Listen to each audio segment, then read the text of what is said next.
Usai membuka kegiatan Bantarjati Festival yang digelar di pelataran kantor Kecamatan Bogor Utara Kota Bogor, Dedi Arahim menyampaikan Bantarjati memiliki potensi besar, tidak saja di bidang UMKM dengan berbagai produk andalannya, juga memiliki potensi di bidang seni budaya yang sudah ada sejak lama secara turun-menurun.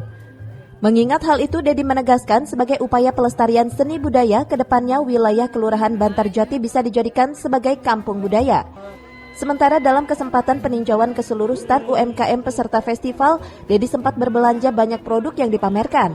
Bahkan mantan salah satu direktur di KPK ini tampak beberapa kali mencicipi berbagai kudapan tradisional khas wilayah tersebut.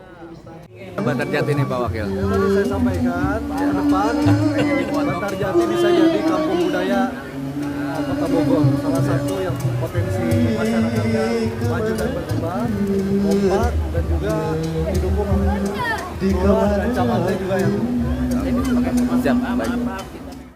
Bantarjati Festival 2022 digelar atas kegelisahan warga yang ingin mempromosikan potensi wilayah mereka kepada masyarakat, sehingga berbagai produk andalan UMKM di wilayah Kelurahan Bantarjati ini bisa lebih dikenal, tidak saja bagi masyarakat Bogor namun juga di kancah yang lebih luas lagi.